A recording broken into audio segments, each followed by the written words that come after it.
അതുതന്നെയല്ലേ ഗൗരിയമ്മയ്ക്കും ഉണ്ടായത്. ഈ പാർട്ടിയിൽ നിന്നുകൊണ്ട് ഈ പാർട്ടിയുടെ അങ്ങനെ ഒരാൾ അല്ലെങ്കിൽ അങ്ങനെ രണ്ടുപേർ പാർട്ടി വിടാതിരിക്കാനുള്ള സാഹചര്യം കൂടി ഒരുക്കേണ്ട ബാധ്യത ഉണ്ടായിരുന്നില്ലേ എന്ന ചോദ്യമാണ് ഇപ്പോൾ. ദുർബലനായ MVRനെയും ദുർബലയായി രാഷ്ട്രീയമായി ദൗർബല്യം വന്നു തുടങ്ങിയ ഇരുവരെയും തിരികെ കൊണ്ടുവരാൻ ഇപ്പോൾ നടക്കുന്ന ശ്രമങ്ങൾ അതല്ലേ ചൂണ്ടിക്കാണിക്കുന്നത്? ശക്തരായിരുന്ന അവരെ ആ പാളയത്തിലേക്ക് അയച്ചു. ഞാൻ പറയാം, ഈ ചോദ്യത്തിന് ഞാൻ മറുപടി പറയാം.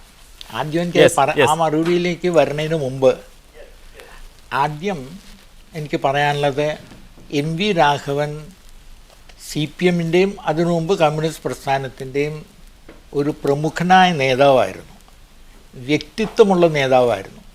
പല പ്രശ്നങ്ങളെ സംബന്ധിച്ചും സ്വന്തമായ അഭിപ്രായങ്ങളുള്ള നേതാവായിരുന്നു.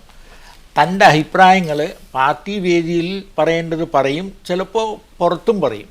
അതിലൊന്നും MV രാഘവൻ യാതൊരു വൈമനസ്യവും കാണിച്ചിട്ടില്ല. അങ്ങനത്തെ വ്യക്തിത്വമുള്ള ഒരു നേതാവായിരുന്നു MV രാഘവൻ. അതുകൊണ്ട് തന്നെ MV രാഘവനെ പോലെ ഇങ്ങനെയുള്ള നേതാക്കന്മാർ ഉയർന്നു വരണമെന്ന് CPM നേതൃത്വവും ആഗ്രഹിച്ചിരുന്നു. ഈ തർക്കം വന്ന സാഹചര്യത്തിൽ നിങ്ങൾ ഇപ്പോൾ ചോദിച്ച ചോദ്യത്തിന് എനിക്ക് പറയാനുള്ളത്, MV രാഘവൻ്റെ ഈ രേഖയും അതിൽ MV രാഘവനെടുത്ത രാഷ്ട്രീയ സമീപനവും അത് തിരുത്തിച്ച് MV രാഘവനെ CPMൻ്റെ കൂടെ നിർത്താനുള്ള പരമാവധി ശ്രമം CPM അന്ന് നടത്തി. ഞാനന്ന് CPMൻ്റെ സെക്രട്ടേറിയറ്റ് മെമ്പറാണ്. MV രാഘവനും അതെ.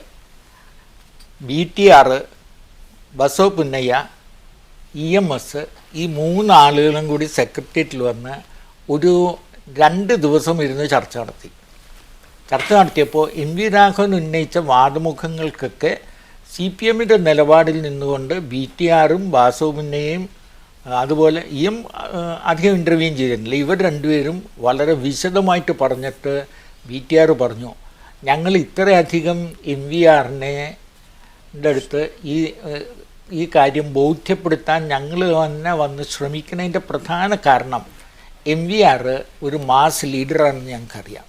അങ്ങനെയുള്ള മാസ് ലീഡേഴ്സ് CPMന് ആവശ്യമാണ്. അവർ CPM ഇന്ന് വിട്ടുപോകുന്നതും ശരിയാണെന്ന് ഞങ്ങൾ കരുതുന്നില്ല.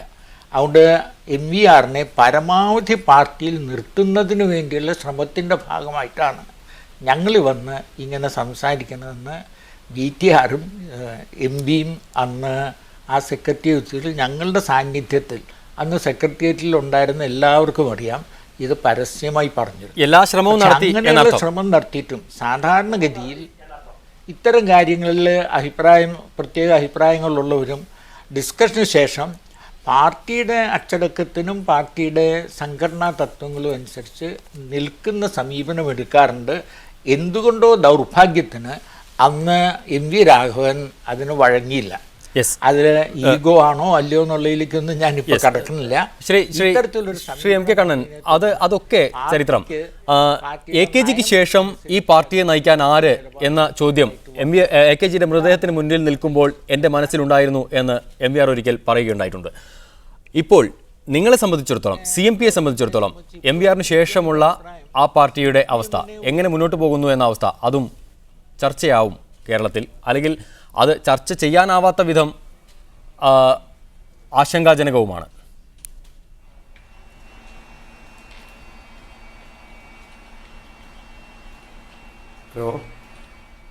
ശ്രീ കണ്ണൻ, കേൾക്കാമോ? MV രാഘവന്റെ അഭാവത്തിൽ CMPയുടെ ഭാവി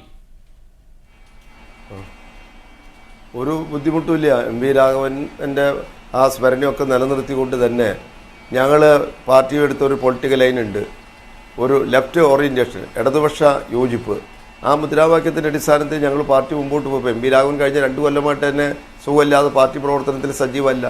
ഞങ്ങൾ മറ്റേത് കാലത്തേക്കാൾ കൂടുതൽ പാർട്ടി പ്രവർത്തനവും ബഹുജന പ്രക്ഷോഭങ്ങളിലും സമരങ്ങളിലൊക്കെ ഞങ്ങൾ വളരെ സജീവമായിട്ട് പങ്കെടുത്ത് മുമ്പോട്ട് പോയിക്കൊണ്ടിരിക്കുകയാണ്. MV രാഘവൻ നഷ്ടം വലിയൊരു നഷ്ടം തന്നെയാണ്. അതിപ്പോൾ ആരും മരണപ്പെട്ടാലും വലിയ നഷ്ടം തന്നെ. പക്ഷേ ആ നഷ്ടം നമ്മൾ ആര് വിചാരിച്ചാലും അതിപ്പോൾ ഒഴിവാക്കാൻ കഴിയുന്നതല്ല.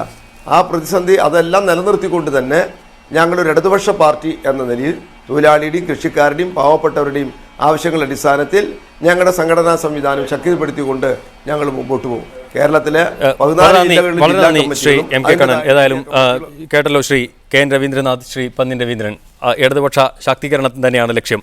Shri Pannyan Raveendran, Shri M K Kannan, Abdurahman Randathani, Shri S R Sakthidharan, C P John, K N Raveendranath ഈ ചർച്ചയിൽ പങ്കെടുത്തതിന് സ്പെഷ്യൽ എഡിഷൻ പൂർണ്ണമാവുന്നു. Goodbye, good night.